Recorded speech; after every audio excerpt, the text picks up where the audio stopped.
नमस्कार, जय श्री राम सभी सनातनी भाइयों बहनों को। 2025 में उत्तर प्रदेश में आयोजित होने वाले ऐतिहासिक महाकुंभ को लेकर के उत्तर प्रदेश की योगी आदित्यनाथ सरकार ने कुछ ऐतिहासिक निर्णय लिया है। जैसा कि हम सब जानते हैं, 2019 में आयोजित हुए महाकुंभ की दिव्यता और भव्यता को देखकर पूरे विश्व ने उसे सराहा था। उत्तर प्रदेश की सरकार ने 2025 में आयोजित होने वाले इस महाकुंभ को 2019 से भी भव्य बनाने का निर्णय लिया है। पिछले वर्ष लगभग 24 करोड़ लोगों ने महाकुंभ में स्नान किया था और पिछले महाकुंभ की भव्यता ने पूरी दुनिया को अपनी ओर आकर्षित किया था। माननीय मुख्यमंत्री योगी आदित्यनाथ जी ने अखिल भारतीय अखाड़ा परिषद के संतों से मुलाकात की और संतों के द्वारा रखे गए अधिकतम प्रस्तावों को मंजूरी दे दी है। आपको बता दें, अखिल भारतीय अखाड़ा परिषद के संतों ने अपनी कुछ मांगें रखी थीं और साथ ही साथ यह भी कहा था कि अगर उनकी इन मांगों को मंजूर नहीं किया जाता है तो वह 2025 में आयोजित होने वाले इस महाकुंभ का बहिष्कार करेंगे। माननीय मुख्यमंत्री योगी आदित्यनाथ जी ने सभी देशवासियों और साधु संतों को आश्वासन दिया है कि महाकुंभ के दौरान अविरल और स्वच्छ जल स्नान के लिए मिलेगा। जो गंदे नाले का पानी गंगा में आ रहा है वह सारे नाले टेप किए जाएंगे और गंगा में शोधित जल ही गिराया जाएगा। साथ ही उन्होंने कहा कि संतों की मर्यादा और सम्मान के खिलाफ कोई भी कार्य नहीं होगा। साथ ही योगी जी ने सभी संतों से महाकुंभ पर अनावश्यक टिप्पणी को लेकर बचने की सलाह भी दी। योगी आदित्यनाथ जी इस महाकुंभ की स्वच्छता और इसे सुरक्षित बनाने का पूरा प्रयास कर रहे हैं।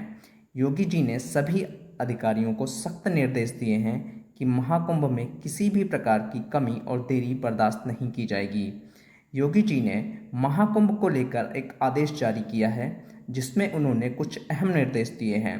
माननीय योगी जी ने महाकुंभ 2025 में मांस और मदिरा पर पूर्णतया प्रतिबंध लगा दिया है।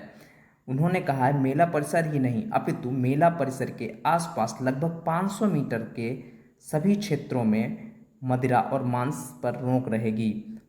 संतों व सनातन धर्मावलंबियों को सम्मान करते हुए महाकुंभ में यह फैसला योगी आदित्यनाथ जी ने लिया है। आपको बता दें, अखाड़ा परिषद के महंत हरिगिरि जी ने मांस मदिरा को लेकर कुंभ व माघ मेले के दौरान इसकी बिक्री पर रोक लगाने को लेकर चिंता व्यक्त की थी और उन्होंने उत्तर प्रदेश सरकार से मांग रखी थी कि इस महाकुंभ में मांस और मदिरा पर प्रतिबंध लगाया जाए और योगी जी ने उनकी इस बात को ध्यान में रखते हुए सनातन धर्म का वैभव प्रदर्शित करते हुए इसे बेचने पर प्रतिबंध लगा दिया। अब न तो मेला परिसर अपितु आसपास के 500 मीटर तक मांस मदिरा नहीं बेची जा सकेगी।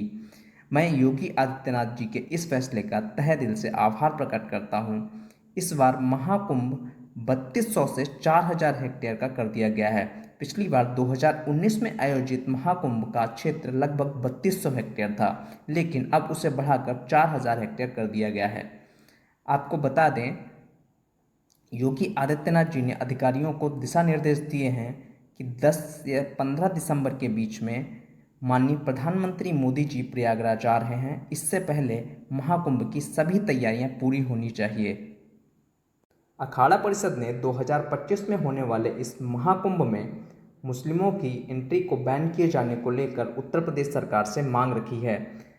माननीय योगी आदित्यनाथ जी से अखाड़ा परिषद ने यह मांग रखी कि संतों के लिए आईडी अनिवार्य की जानी चाहिए, क्योंकि बहुत से विधर्मी सनातन धर्म को बदनाम करने के लिए महाकुंभ में आते हैं।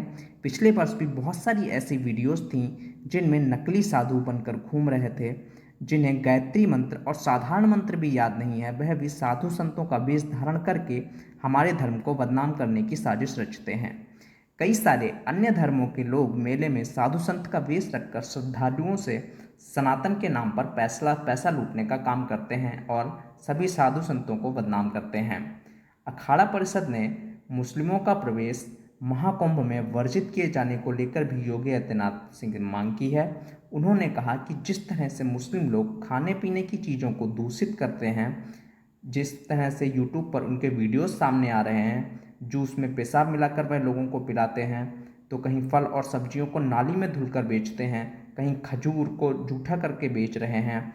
ऐसी घृणित मानसिकता के लोगों को ऐसे पवित्र स्थल पर और महाकुंभ जैसे अवसर पर तो बिल्कुल प्रवेश नहीं करने देना चाहिए। यहाँ श्रद्धालु आते हैं और उनकी आस्था को कोई ठेस नहीं पहुँचनी चाहिए। महाकुंभ हिंदुओं और सनातन धर्म की आस्था का कुंभ है।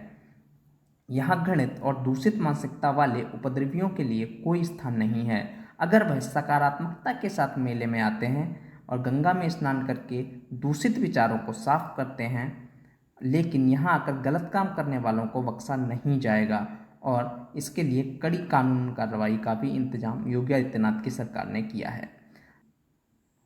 साथ ही अखाड़ा परिषद ने शाही स्नान और पेशवाई जैसे शब्दों पर बैन लगाने की मांग योगी आदित्यनाथ जी से रखी थी और योगी आदित्यनाथ जी ने अखाड़ा परिषद के इस प्रस्ताव को स्वीकार भी कर लिया है और उन्होंने शाही स्नान और पेशवाई जैसे शब्दों का प्रयोग वर्जित कर दिया है और इसकी जगह पर संस्कृत या हिंदी नाम देने की घोषणा की है। अखाड़ा परिषद ने यह काम प्रशासन के ऊपर छोड़ दिया है कि इसका नया नाम देववाणी में क्या होना चाहिए। अखाड़ा परिषद ने गैर सनातनी अफसरों की मेला परिसर में तैनाती को लेकर भी चिंता व्यक्त की। अखाड़ा परिषद ने गैर सनातनी अफसरों की मेला परिसर में तैनाती न की जाने को लेकर योगी सरकार से प्रस्ताव रखा है। अखाड़ा परिषद का मानना है गैर सनातनी अधिकारी श्रद्धालुओं की भावनाओं को अच्छे से नहीं समझ पाते हैं, इसलिए विचारों का मतभेद होगा जिससे दिक्कतें उत्पन्न हो सकती हैं। इसीलिए सनातनी अधिकारियों को ही ज़्यादा से ज़्यादा मेले में तैनात किया जाए। अखाड़ा परिषद ने गाय को राष्ट्रीय माता घोषित करने की मांग योगी आदित्यनाथ जी से रखी और गौमाता संरक्षण में और संवर्धन किए जाने को लेकर बात भी की। अखाड़ा परिषद के संतों ने सरकार से गंगा यमुना पर बन रहे स्नान घाटों का नामकरण अखाड़ों के इष्ट देवताओं के नाम पर रखने की मांग रखी है। आप सबको अखाड़ा परिषद की यह मांगें कैसी लगी, आप हमें कमेंट में ज़रूर बताइएगा। जय श्री राम।